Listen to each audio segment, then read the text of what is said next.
Hey there, welcome to this video. I hope you like it. My name's Alex Wilson. I'm with Wild Willpower PAC. We're on wildwillpower.org. And today I just want to show you where we're at with our acorn bread process. We have an event at the Kirkendall Library in Ankeny, Iowa on October 11th, so hope to see you there if you're in the area. And as some of you know, before Kevin, who's holding the camera, and I were robbed 2 years ago in Kern County and Lake Isabella by 5 sheriff's deputies. You can read about that on the website. Just before that happened, we had just gotten this acorn desheller that we purchased with donations we got for Wild Willpower PAC.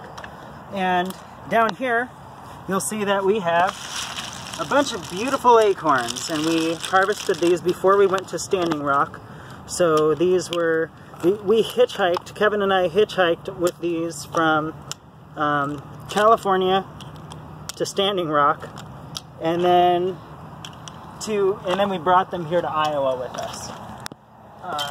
So I just want to show you a little bit about the process here, where we're at.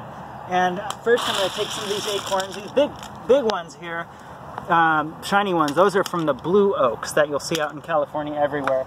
Again, oak trees make 4.5 tons of nuts per acre, and what's wonderful about this is we can harvest from this, and we're actually sharing the land with the plants and the animals. We're not destroying any native ecosystem to harvest this, and look how abundant this is. This is right there, that's about 1 loaf of bread worth. There's another loaf of bread. So there's several loaves of bread just in this one container. We got a couple containers.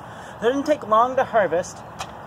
We got this world's greatest nutcracker right here, and we are looking for an engineer to help us. We want to hook up a motor right here so that we can make this thing run really fast. So if you have those engineering skills to help us put a stem of some sort. I'm not an engineer like that, but we need a stem right there, and instead of hand cranking this, we want this to be able to just auto run so we can dump acorns into it. So if you have those skills, please contact us. So if you back up, Kevin, I'll just show them. We're going to show you just a little process of where we're at. Then tomorrow, or in a couple days, we'll show you how to make the actual flour. So as you can see, if you get up close here, you'll be able to see that these whole acorns are coming out. We got the size adjusted. So here, look down here if you would, and then you can see how they're spitting out pretty regularly. It sometimes takes just a second for it to get going.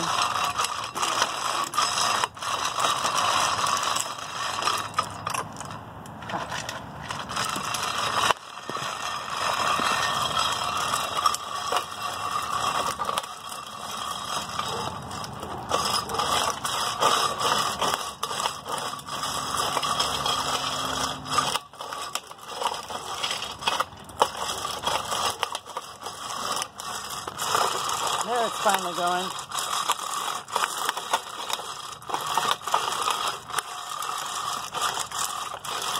See how fast that's shooting them out? That's much quicker than cracking them with a rock or anything. So again, you can see why we need the motor to actually get this thing so it goes by itself. But what I'm going to show you here is we've already gone through these and separated the good acorns from the bad acorns. When we first harvested them, we soaked all these in water, and we threw out all the ones that float. And then we stored them for 2 years. So this is actually, you can hear, well, you won't be able to hear it, but you can feel the nut shaking in here because the nut has shrunk, which makes it easier to crack. So the Pomo native people, for instance, will store these with cedar branches because the weevils and the moths, acorn weevils and acorn moths, get into these and make them go bad. So we soaked them in water, and all the ones that floated we took out. And then we stored these for 2 years along with cedar branches.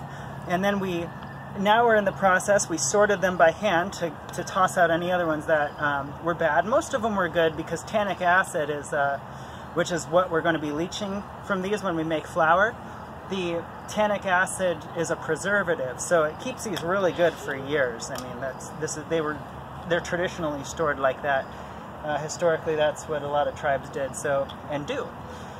So what we're going to do, now that we've got some shelled acorns, I'm going to dump it into this water here.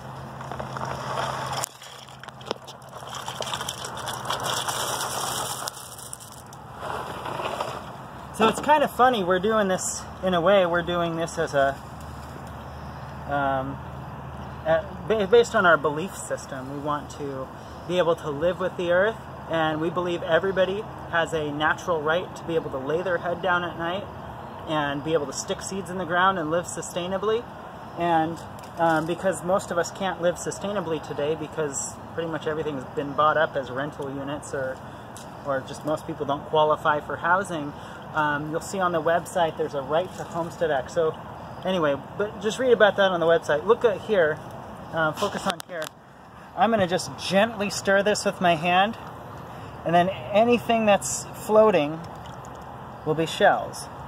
So the nuts will kind of naturally want to fall back down quicker, and then I scoop up and I've got a bunch of shells, and we just keep tossing those out. Any seeds that are nuts that float, those are bad. We just toss them out. And then I'll just gently agitate it again. Hope I'm not agitating any of you. And we'll just, once we've agitated it, I'll just scoop along the top, and you'll see that the shells are coming out, but the nuts are staying in. Now this can obviously be done on an industrial scale, but if it were done, there's no reason to destroy any native ecosystem, you know. It's a way to preserve the wilderness and at the same time gather a product. So that's part of this. We're not just doing this because we want a product and we want to sell it. It's not all about money. A lot of this has to do with, this is about ecological preservation. This is about being a real conservative and conserving the wild spaces we have left, because that's the greatest inheritance you'll ever have, is access to any wilderness. If we destroy all that and just everybody has to live inside cities and pay rent, we're not going to have a very good future. It's already getting pretty bad in a lot of places, as you know. Commerce, I am not anti-business, I am pro-business. However, I believe it should be done responsibly. I think that we need to, and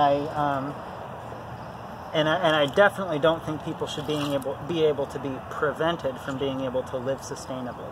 And for harvesting these, I don't, me, you, nobody should owe anybody $500 a month to live sustainably.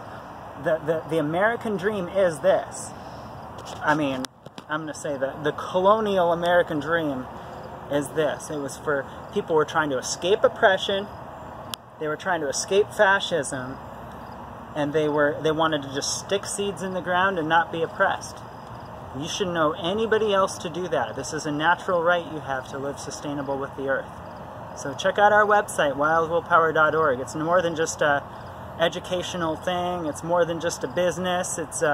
This is something that we can make a fantastic future. Kevin and I have worked a lot of years on this, and honestly, I'll just say we've gotten less support than we'd like to see.